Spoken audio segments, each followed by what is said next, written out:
أعوذ بالله من الشيطان الرجيم بسم الله الرحمن الرحيم الحمد لله رب العالمين الرحمن الرحيم مالك يوم الدين إياك نعبد وإياك نستعين واهدنا الصراط المستقيم صراط الذين أنعمت عليهم غير المغضوب عليهم ولا الضالين آمين اللهم صل على سيدنا محمد وعلى آل سيدنا محمد كما صليت على سيدنا إبراهيم وعلى آل سيدنا إبراهيم وبارك على سيدنا محمد وعلى آل سيدنا محمد كما باركت على سيدنا إبراهيم وعلى آل سيدنا إبراهيم في العالمين إنك حميد مجيد سبحان ربك رب العزة عما يصفون وسلام على المرسلين الحمد لله رب العالمين. On ne peut pas être Dieu, mais on peut imiter les qualités de Sayyidina Muhammad. C'est ça, Ashhadu an la ilaha illallah. Ça, c'est l'objectif ultime. C'est arrivé à ça. Ensuite, Anna Muhammad Rasulullah, là tu peux imiter, là tu peux cheminer. Donc, Ashhadu an la ilaha illallah, c'est l'objectif. Anna Muhammad Rasulullah, c'est le chemin. C'est toujours comme. Donc, lorsque nous étudions la vie de Sayyidina Muhammad, qu'est-ce qu'on cherche?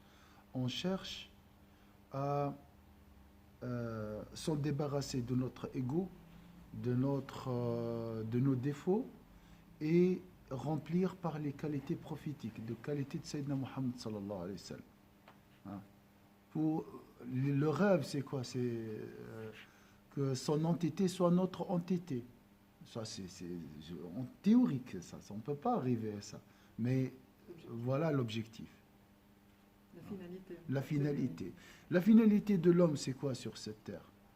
D'être véridique, d'être vraiment sincère, d'être authentique, intègre, ce qu'on dit aussi. Hein? Si je dis un mot, je le réalise intérieurement. Ça, c'est l'objectif. Donc, je deviens une vérité. Je deviens la vérité, intérieurement. Oui. Tout ce que je dis à l'extérieur, assimilé, intégré intérieurement. Ça, c'est l'objectif, vous voyez.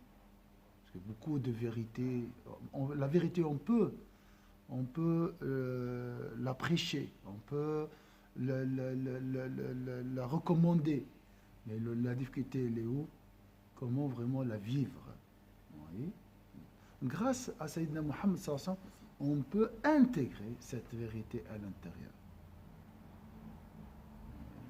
Et ça demande un travail très attentif.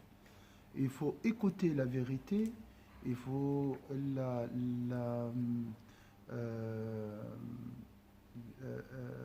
se concentrer, bien sûr, et ça demande beaucoup d'humilité. Il ne faut pas écouter l'ego, il faut écouter la vérité, d'accord?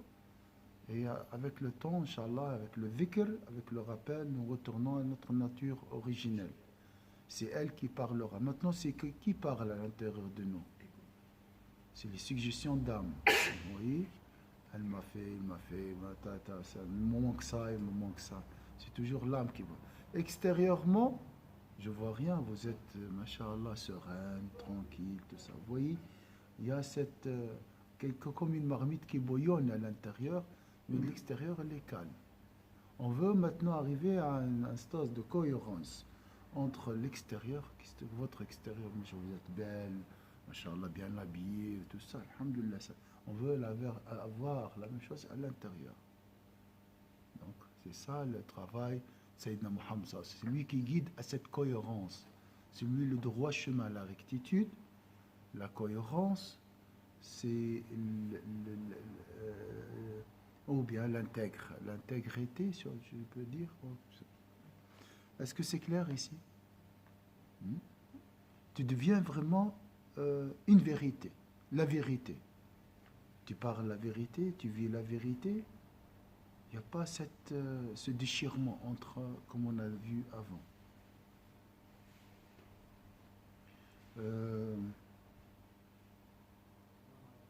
Voilà, les effacements. Tout ça passe par l'effacement, l'effacement de soi.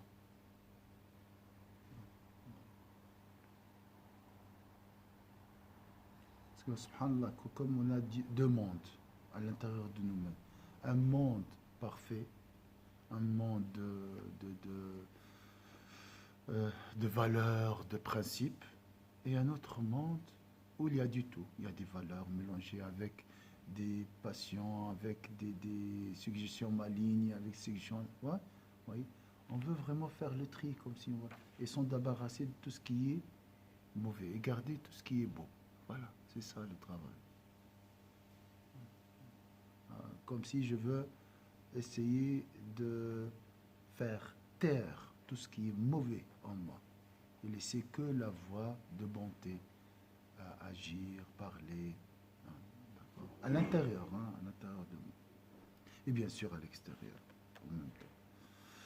Le sixième aspect, Dieu amarahu bi'idhari ni'matihi alayhi wa shukri ma sharrafahu bihi bi nashrihi wa ishadati dhikri bi qawli ta'ala wa amma bi ni'mati rabbika fahaddith fa inna min shukri an-ni'ma at-tahadduth biha wa hadha khassun lahu 'amun li ummatihi wa qala ta'ala wa najm.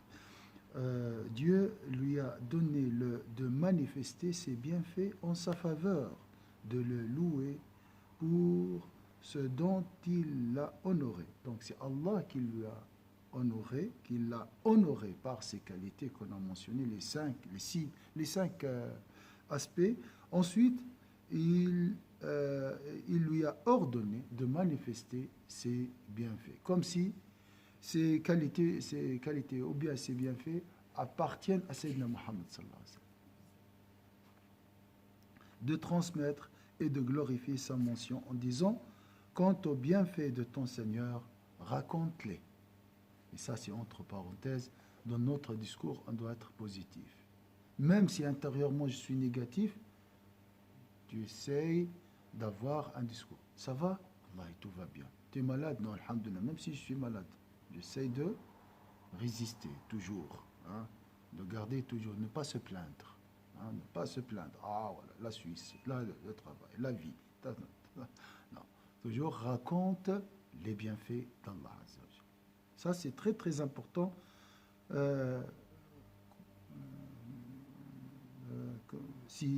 Pour ceux qui veulent suivre Sayyidina Muhammad. Donc Sayyidina Muhammad était un homme positif.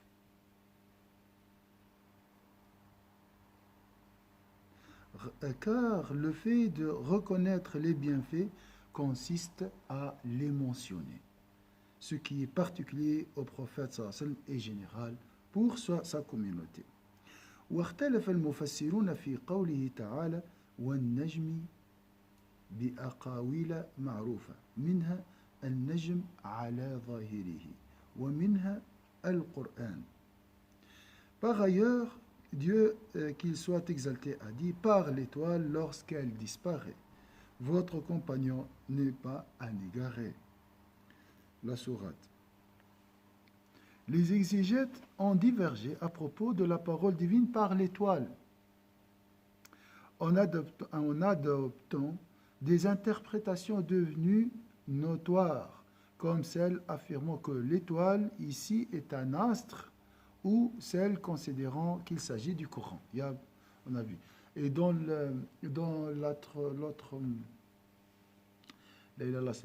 l'autre fois qu'on a dit, Najm c'est quoi? C'est Sayyidina Muhammad sallallahu alayhi wa sallam. C'est le cœur de Sayyidina Muhammad sallallahu alayhi wa sallam. Pour sa part, Ja'far ibn Muhammad estime qu'il est question de Sayyidina Muhammad sallallahu alayhi wa sallam, ou plutôt du cœur de Sayyidina Muhammad sallallahu alayhi wa sallam. Regardez la valeur du cœur de Sayyidina, le cœur. Donc,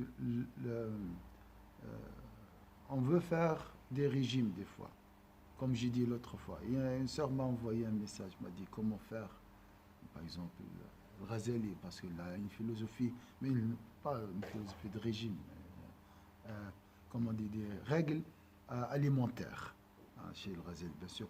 Dans le cheminement spirituel, il faut. Tu ne peux pas cheminer comme ça, tu manges n'importe quoi. Et j'ai dit, ce que j'ai compris chez le Ghazali. C'est Mohammed qui nous a dit ça, sallallahu alayhi wa sallam. Quelle est la partie régente en nous, qui gère tout, gère le corps, l'estomac. dites quoi? C'est vrai, on doit passer par l'estomac. Le cœur. Le cœur. C'est le cœur qui gère l'estomac. C'est vrai. On a dit ça, hein? Ouais, c'est C'est- pour ça qu'on dit, pour enlever des mauvaises habitudes alimentaires, il faut gérer les émotions. Les émotions, C'est le pas la cause. Je suis stressé, je mange beaucoup de chocolat. Voilà. Automatique. Par contre, si on se contrôle, Oui. voilà. Le problème, c'est le stress, c'est pas le chocolat. Et c'est pas voilà, j'arrive pas à me maîtriser. Non, tu peux. Il faut aller vers la source. Mais comment, Chir? Le dhikr. Non. Voilà, c'est clair, les choses sont claires. Mais on préfère la facilité. Ouais. Traiter les symptômes de l'extérieur. À manger ça, à quelle heure, tout ça. Jamais ça marche. Parce que la source, elle est là, la cause, la maladie n'est pas traitée dans ses racines.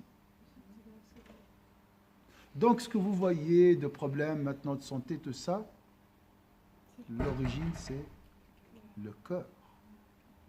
Cheikh, une chose, la peau, maintenant, on dirait que la chose la plus importante de notre vie, c'est notre peau.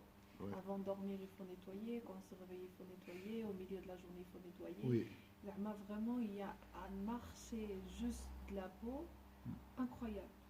Subhanallah. Et subhanallah, on avait vu ça, mais je ne me rappelle pas où.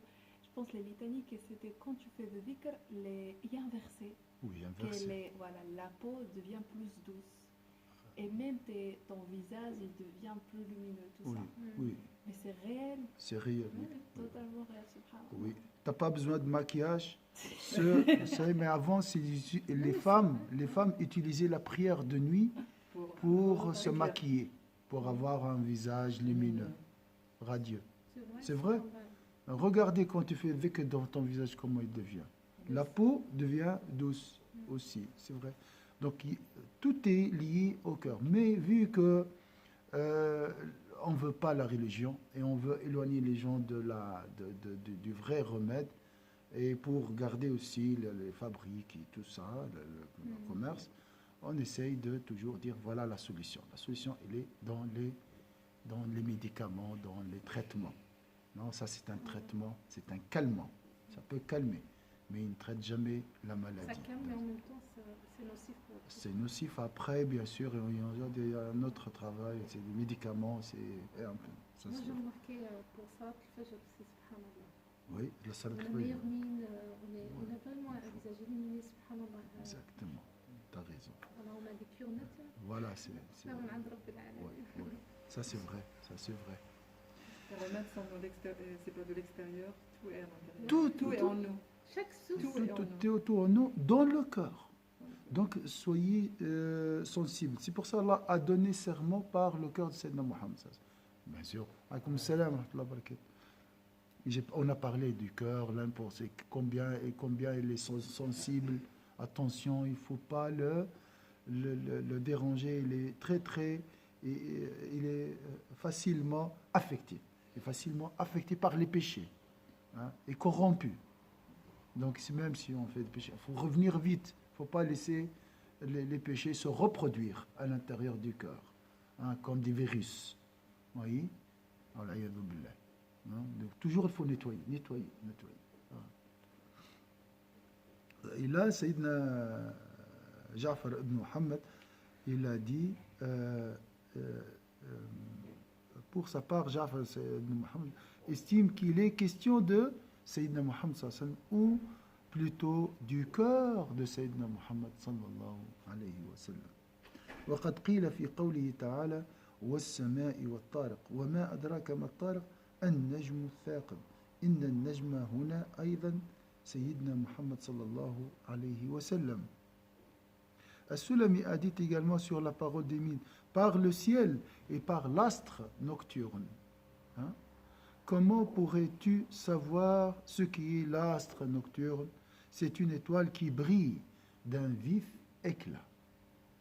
En outre, ces versets renferment en matière de vertu et de dignité sublime du prophète sallallahu alayhi wa sallam, ce qui ne peut faire l'objet d'un recensement exhaustif. إن النجم هنا أيضا سيدنا محمد. حكاه السلمي تضمنت هذه الآيات من فضله وشرفه العدة ما يقف دونه العد، وأقسم جل اسمه على هداية المصطفى وتنزيهه عن الهوى وصدقه فيما تلا، وأنه وحي يوحى أوصله إليه عن الله جبريل وهو الشديد القوى. ثم أخبر تعالى عن فضيلته بقصة الإسراء. Donc, dans la sourate de l'étoile, en effet, Dieu, que son nom soit magnifié, a juré par la guidance de Sayyidina Muhammad sallallahu alayhi wa sallam, du prophète élu, en le mettant à l'abri de toute passion.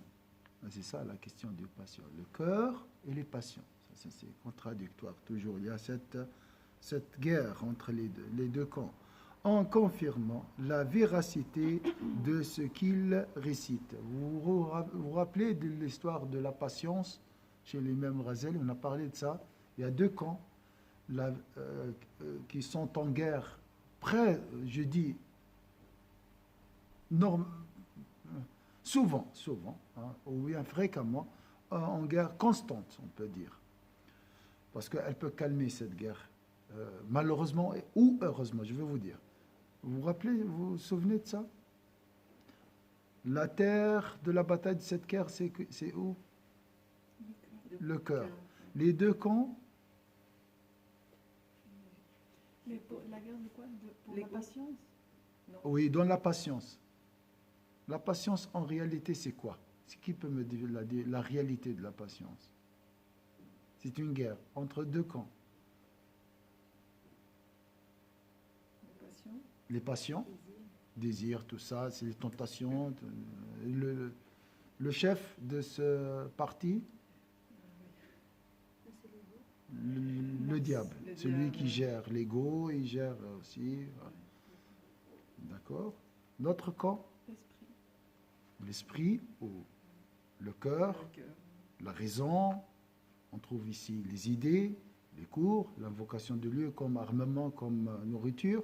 Ici, les désirs comme nourriture. Hein. Donc, et entre les deux, il y a un combat. La patience, c'est quoi?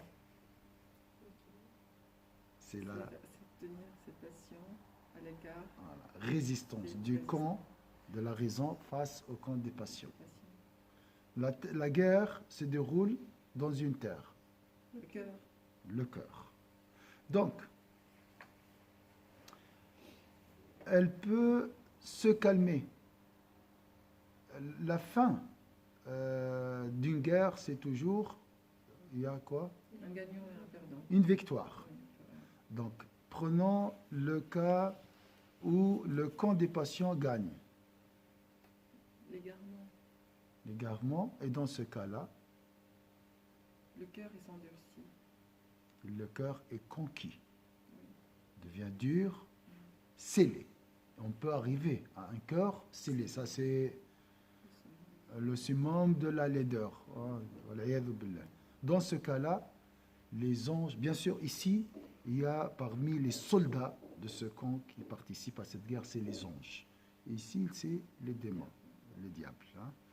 Alors, là, dans ce cas, en cas de cœur conquis par les ténèbres, subhanallah, la personne ne peut pas écouter, entendre le bien.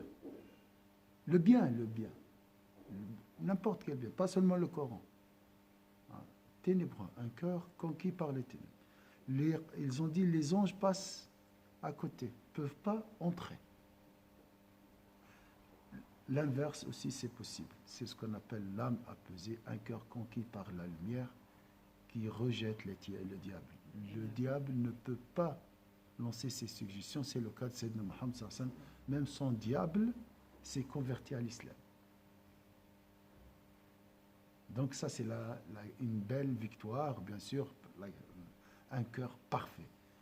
Donc, essayez vraiment de résister et écouter écouter la sagesse, renforcer le camp de bien, le camp de la lumière, intérieurement. Par quoi? Par la nourriture spirituelle. Le diable travaille de toute façon. L'ego, il est là, donc il faut résister. D'accord? Ça, c'est très important, ça nous... En mettant à l'abri de toute passion, en confirmant la véracité. Vous voyez, tu peux dire véracité, passion ici, tout ça. Et en affirmant qu'il s'agit d'une révélation transmise de la part de Dieu par Gabriel, l'archange doué d'une immense puissance. D'accord? Bien sûr, après, tu vas grimper, tu vas voir une autre dimension, tu vas voir la vérité avec ce cœur lumineux, hein, d'accord? Tu vas voir la réalité. Ensuite, Dieu qu'il soit exalté nous a compté. C'est pour ça que le prophète sallallahu alayhi wa sallam a subi plusieurs opérations chirurgicales sur sa poitrine. C'est question de purification. Attention, ici, c'est pas comme nous, hein. C'est vraiment une élévation. C'est dans les degrés des lumières, le prophète s'élève ici. Avant le voyage nocturne, il a subi aussi une ouverture de poitrine. Et son cœur était lavé par les anges, après remis dans sa poitrine. Donc ça, c'est pour contempler la réalité. D'accord? Sublime. Ça, c'est très important. Il ne faut pas écouter n'importe quoi. Il ne faut pas voir n'importe quoi. Il ne faut pas fréquenter n'importe qui. Subhanallah. Croyez-moi, tes pensées, ma soeur, influencent mon cœur maintenant. Vos pensées, c'est des créatures. Tous. Donc il faut faire attention même aux pensées. Une soeur m'a dit, j'étais avec des gens qui sont en train de méditer. Je ne dis pas seulement la médisance. Lorsque tu prends un bus, tu es influencé par, on dit l'état d'esprit. L'état d'esprit, c'est quoi? C'est les pensées des gens. C'est les pensées qui remplissent le bus, le train. C'est pour ça, subhanallah, il y a la recommandation pour faire le tahsin. Oui, ça te mais bien de sûr. toutes ces pensées. Tahsin, la protection. Quand tu fais le doha le matin et le soir, on va dire pour t'éviter Mais vraiment. bien sûr, tu te restes dans... Hein? Pour te créer cette bulle protectrice. Exactement. De toutes ces suggestions. Al-Hamad dit que c'est exactement ça. Et je vous recommande toujours de faire les protections. Pour vous et pour vos enfants. Ouais. C'est quoi la protection, chef? Protection, il y a plusieurs. Le doigt, 3 fois, oui. l'ayat al-kursi, surat al-Baqarah. Voilà.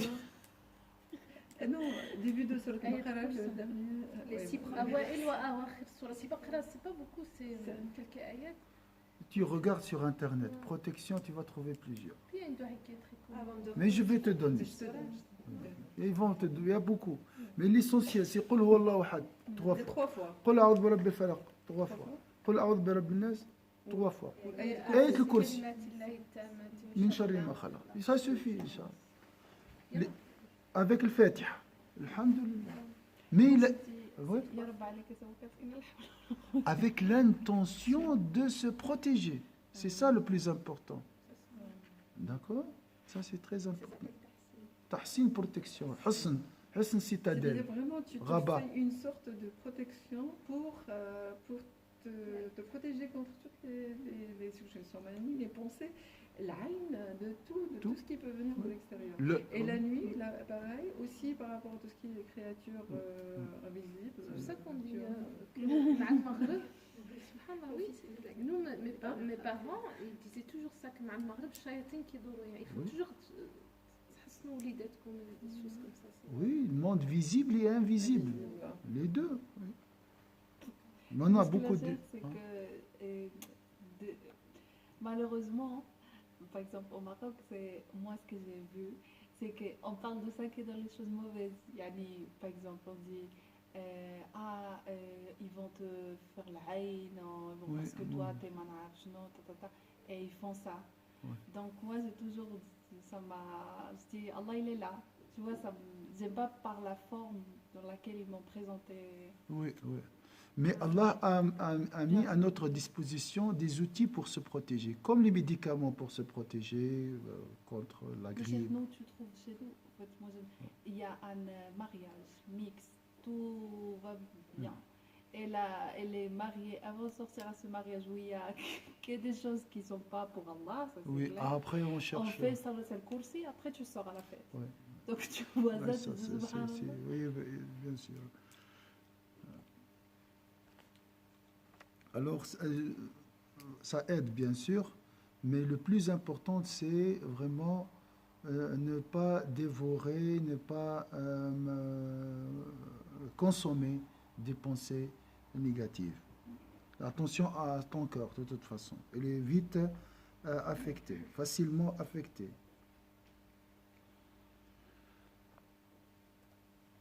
Et en affirmant qu'il s'agit d'une révélation transmise de la part d'Allah Azza wa Jalla par Gabriel, l'archange doué d'une immense puissance. Ensuite, Dieu, qui soit exalté, nous a conté le grand mérite de son prophète sallallahu alayhi wa sallam à travers le récit de l'ascension jusqu'au lotus de la limite, Sidrat al-Muntaha.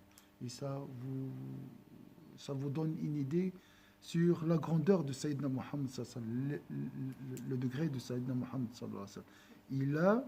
Il est arrivé à un niveau qui s'appelle lotus de la limite. Sidrat al-Muntaha. C'est vraiment la limite. C'est le degré le plus haut qu'une créature l'a atteint. C'est l'image de la proximité d'Allah Azza wa Jal. En confirmant ce qu'il a vu et en assurant qu'il a contemplé les grands signes du Seigneur. Dans ce niveau, qu'est-ce qu'il a vu, Sayyidina Muhammad sallallahu alayhi wa sallam?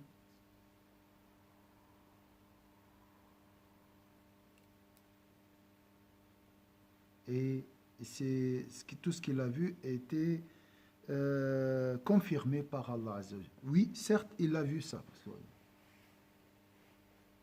Grand signe d'Allah Azza wa Jalla. Ayati Rabbihi al-Kubra. Dans un hadith, il a vu un tapis vert. C'est tout ce que c'est mentionné concernant les versets, les signes, les grands signes. Voilà le degré de Sayyidina Muhammad sallallahu alayhi wa sallam. Imaginez toujours. C'est pour ça qu'Allah a donné serment par le cœur de ce. Pourquoi Allah a donné serment par le cœur de Sayyidina Muhammad sallallahu alayhi wa sallam? Maintenant, vous comprenez pourquoi. Parce que Allah réside dans le cœur de Sayyidina Muhammad. Parce que c'est un cœur plein de connaissances.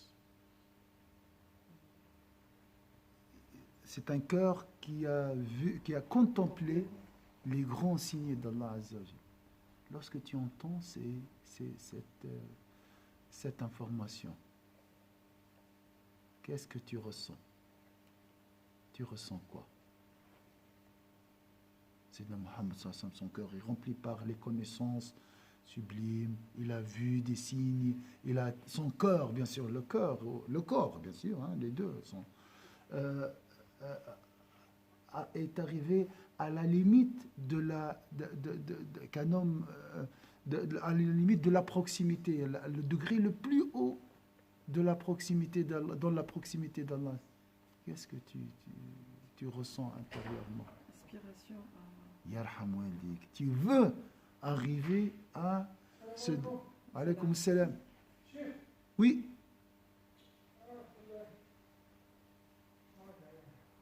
4 minutes, je suis libre. Donc, quand tu vois un homme riche, tu dis, Masha'Allah, piscine, villa, Masha'Allah, tranquillité, un compte bancaire. Et lorsque tu entends des histoires concernant la grandeur de Muhammad, tu aspires, tu auras la détermination, ce qu'on appelle al-himma. On appelle ça al-himma. Ça, c'est une condition. Al-himma, c'est l'aspiration ou la détermination, la volonté, si vous voulez. Wallah, je rêve d'avoir un cœur pur. C'est vrai, je ne peux pas avoir, moi, atteindre le lotus de la limite, mais ça, c'est la vraie vie. La vraie vie, c'est dans l'élévation spirituelle, dans la pureté du cœur, avoir cette lumière à l'intérieur de mon cœur, hein?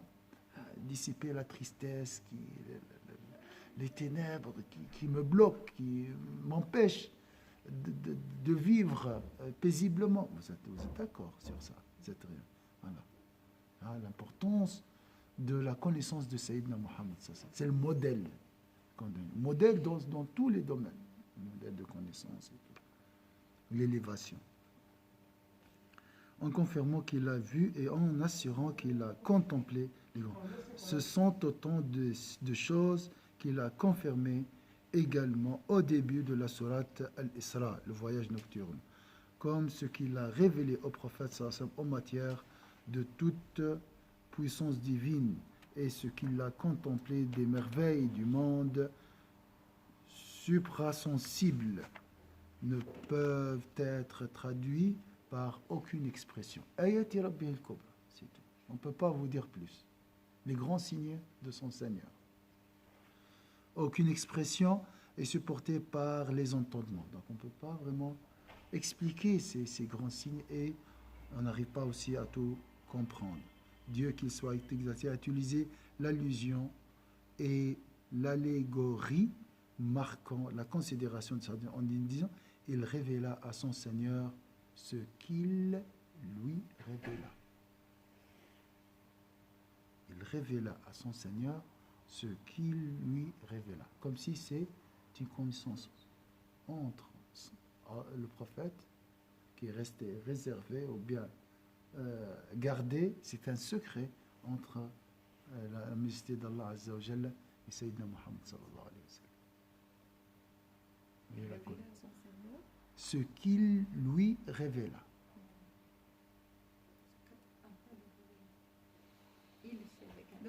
Ce qu'il, Allah, lui révéla. Awha ila abdi ma awha. Mais pourquoi tu traduis? Alors, il révéla à son Seigneur ce qu'il lui révéla. C'est quoi?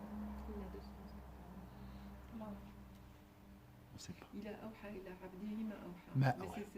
c'est Allah subhanahu wa ta'ala qui a... Oui, qui a révélé à Sayyidina Muhammad ce qu'il... Le complément d'objet, il est inconnu ici. C'est un secret. Donc, c'est grandiose. C'est ça. Donc, d'après ce qu'on a vu maintenant, le Najm ici, c'est le cœur de Sayyidina Muhammad.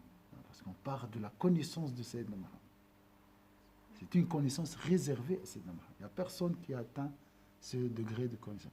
Il y a des gens qui parlent des philosophes, des fois, hein, dans le cœur, ah oui, du sagesse. L'auteur, Antoine, vous voyez. Mais Sayyidina Muhammad, le problème ici, cette connaissance est inaccessible. C'est pour ça qu'on n'arrive pas à estimer la grandeur de Sayyidina Muhammad. Parce que c'est une connaissance à contempler. Il faut avoir un niveau, je ne dis pas 7e ciel, le lotus, pour connaître la valeur de cette connaissance. C'est une connaissance du cœur. Donc, il faut avoir un cœur pour connaître ces connaissances et estimer la vraie grandeur de Sayyidina Muhammad sallallahu alayhi wa sallam. Tout ce qui est invisible, l'accès pour le monde invisible, c'est le cœur. Il n'y a pas un autre moyen. La raison s'arrête. Sayyidina Jibril s'est arrêté avant le lotus de la limite. Mais je ne peux pas aller plus loin. Donc ça, c'est le niveau de Sayyidina Muhammad sallallahu alayhi wa sallam. D'accord? Subhanallah, c'est qu'on comprend rien. Je comprends rien. Subhanallah. Mais J'imagine. J'imagine, oui. Oui, parce que ça, on essaye de comprendre. Hein. J'étais pas là, mais est-ce que vous pouvez rapidement dire les 5 attitudes que vous avez dit? Les 5 aspects. Ici, Rapidement. Ils sont pas... Les sixièmes, tout d'abord le chapitre sur le fait que Dieu, qui soit exalté, a juré par la dignité de Sayyidina Muhammad pour conformer sa position auprès de lui. Donc ici, les aspects qui nous montrent la grandeur de Sayyidina Muhammad. Allah a juré par le Seigneur de la clarté du jour. Le duha, c'est maintenant. Ça, c'est le premier aspect. Il prouve la dignité de Sayyidina Muhammad. Comment Allah jure par cette... donc je jure, c'est Allah qui jure. Deuxième aspect, Allah a dit à ton Seigneur ne t'a ni abandonné ni haï. Donc Sayyidina Muhammad n'est jamais abandonné et ne sera jamais... il est toujours aimé par Allah Azza wa Jalla. Troisième aspect, lui a dit, la vie future est meilleure pour toi que celle-ci. Donc ta dignité dans la vie de l'au-delà est meilleure que ta dignité dans la vie d'ici. Dans la vie d'ici-bas, Sayyidina Muhammad est le maître de l'existence.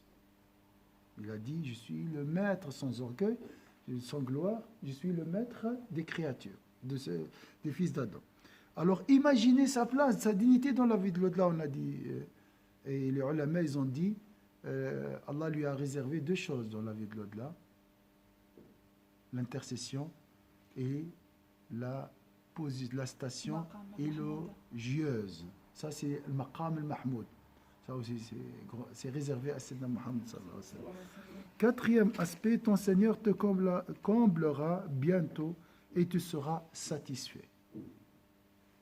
Donc, il sera dans la vie d'ici-bas comblé des bienfaits d'Allah Azza wa Jal. C'est des promesses d'Allah Azza wa Jal pour son...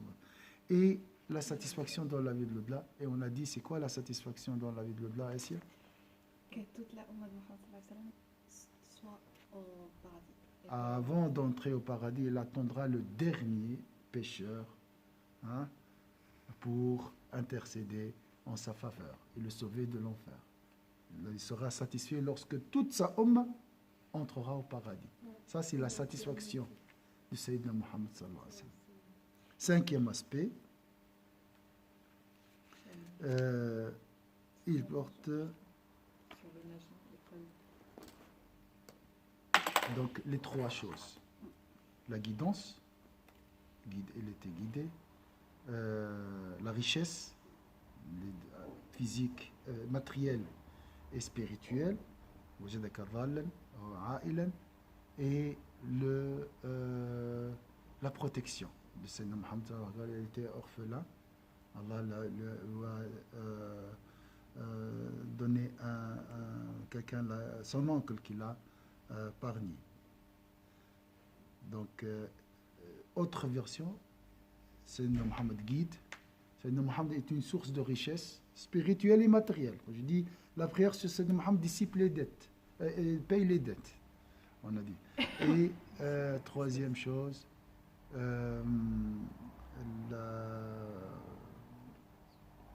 une protection pour les pauvres, pour la personne abandonnée, pour la personne oubliée, voilà.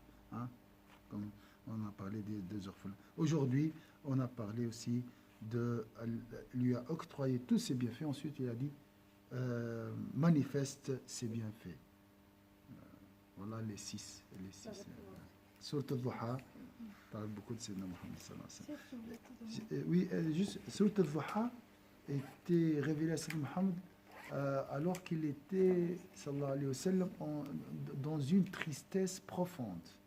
Parce qu'il a pensé que son Seigneur l'a abandonné. Et la révélation était arrêtée et il a interrompu. Il a pensé que voilà, il n'est plus prophète. Pour le rassurer. Voilà, avec toutes ces choses. Oui, c'est ça. Je voulais te demander, si quelqu'un te dit j'aimerais aimer le prophète sallallahu alayhi wa sallam, je sais que je ne l'aime pas, j'aimerais l'aimer. Quelqu'un vraiment souffre pour ça. C'est une réalité. C'est pour là, je sais que je suis méchant, je fais n'importe quoi, tout ça. J'aimerais aimer le professeur sallam. Est-ce que tu as en tête un exemple que le professeur sallam il a traité quelqu'un, une situation avec quelqu'un, comment il a réagi le professeur sallam? Dans le développement, c'est ça, les questions de ce genre émanent de l'autre religion qui s'appelle développement personnel. Développement personnel, je veux par exemple la motivation. Tac, j'appuie sur un bouton et j'ai la motivation. C'est des illusions en réalité, il n'y a rien de motivation. C'est juste, voilà, c'est comme la magie. Mais cette personne, je ne veux pas la frustrer. Est-ce qu'elle est destinée à l'enfer ou au paradis? Je peux prier sur Sayyidina Mohammed toute ma vie, mais à la fin, je me trouve dans l'enfer. Ce n'est pas mon affaire, moi.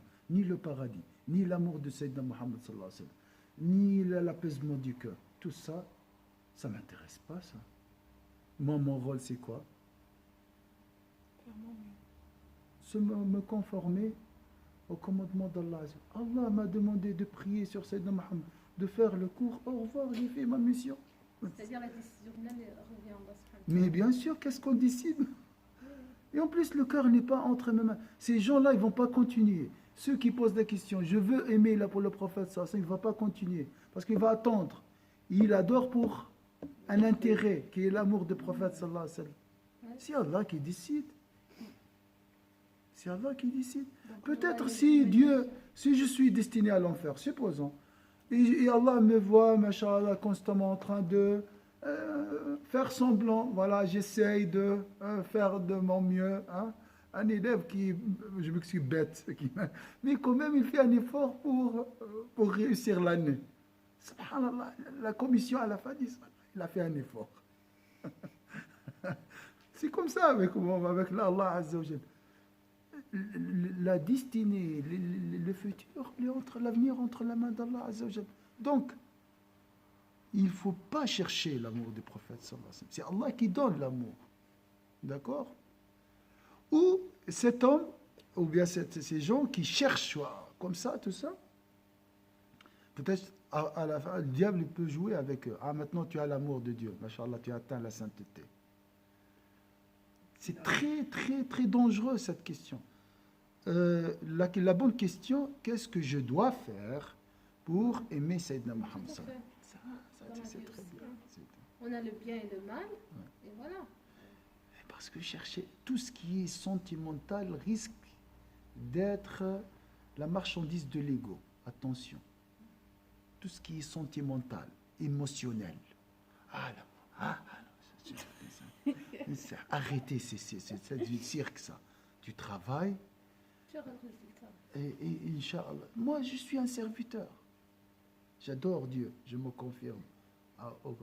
Et j'essaie d'être sage, d'être vraiment un Coran ambulant, une vérité ambulante, une vérité qui marche sur des principes cohérents, c'est tout. Les émotions et tout ça, j'arrive ça, j'essaye ce truc-là.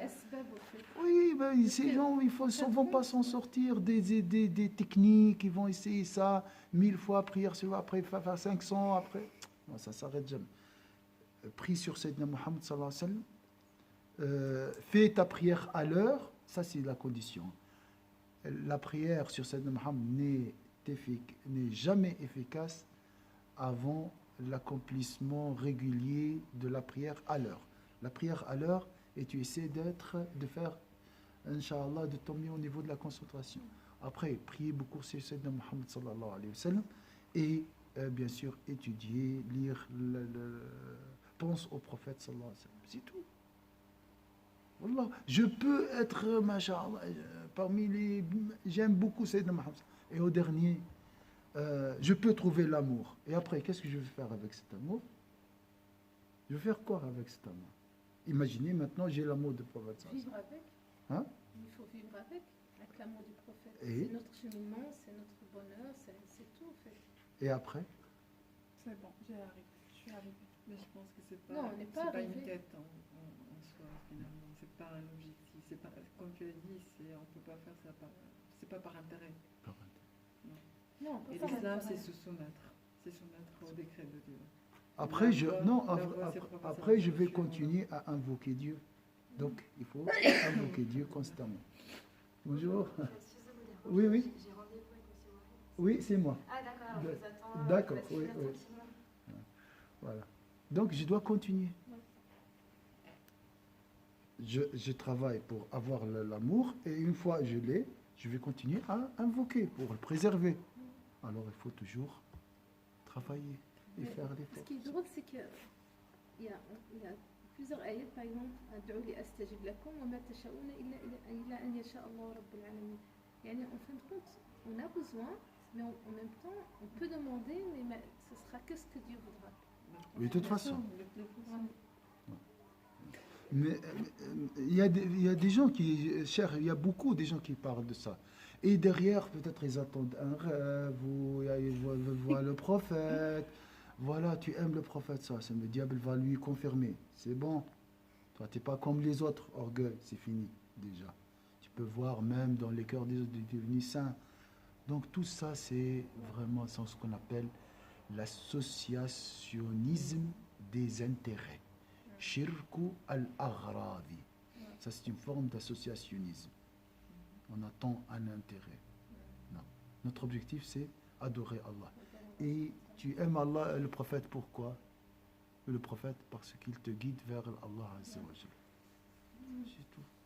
D'accord. Et si tu reçois l'amour, tu continues. Il ne faut pas s'arrêter, surtout.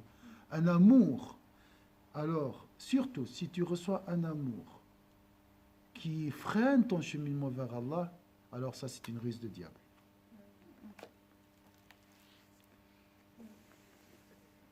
Tu ne sais pas, est-ce que l'amour du prophète maintenant, à cette station, à ce niveau, est bénéfique pour toi ou non? Donc, à mon avis, chercher l'amour ou bien ressentir l'amour, peut-être quelqu'un qui veut ressentir, ça, ça peut être dangereux. Oui, je comprends, subhanallah. Mais voilà. Et il faut inciter les gens à travailler. Oui. Travailler. Mais l'amour du prophète a un bienfait sur nous quand même. C'est un encouragement. C'est un encouragement. Il nous encourage à mieux adorer Dieu. Oui, tout à fait. C'est un moyen. Il nous guide, en fait. Voilà, il nous guide vers Allah. C'est pas une finalité, on s'arrête sur ça. Ouais, on s'arrête. Surtout, je m'excuse, je reviens sur le mot intérêt ou le plaisir spirituel. Ça, c'est le danger, il est là. Parce qu'on est triste. On veut un plaisir qui calme notre tristesse. D'accord? Donc, on va vers le prophète sallallahu.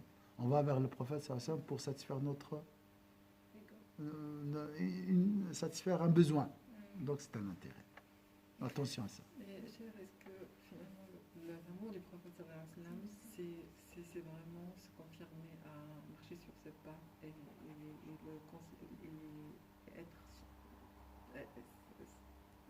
suivre son modèle. Et donc, c'est-à-dire ces qualités qu'on doit avoir dans notre... c'est-à-dire qu'on corrige notre comportement, qu'on commence à parler comme le prophète sallallahu alayhi wa sallam, c'est-à-dire avec son exemple. Oui. C'est plutôt ça qui... Voilà, parce qu'avec cette qualité, tu connaîtras Dieu. Voilà. C'est son éthique, c'est sa...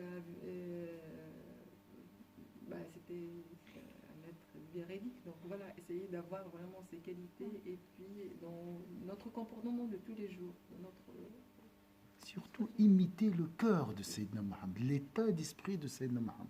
Essayer de connaître, tu vois, devant qu'est-ce qu'ils font les fiancés, hein? Qu'est-ce qu'ils font? Ils essaient de connaître le cœur de son fiancé, de son prétendant. Qu'est-ce qu'il a dans ce cas? Et surtout les défauts. On veut connaître les défauts pour l'éviter. Non, là, chez Sayyidina Muhammad, on essaie de connaître comment Sayyidina Muhammad, qu'est-ce qu'il avait à l'intérieur et suivre son état d'esprit avant et en même temps suivre, marcher sur ses pas. Oui, j'ai le rendez-vous. بارك الله فيك. أعوذ بالله من الشيطان الرجيم. بسم الله الرحمن الرحيم. والعصر إن الإنسان في خسر إلا الذين آمنوا وعملوا الصالحات وتواصوا بالحق وتواصوا بالصبر. سبحانك اللهم وبحمدك نشهد أن لا إله إلا أنت نستغفرك ونتوب إليك. سبحان ربك رب العزة عما يصفون.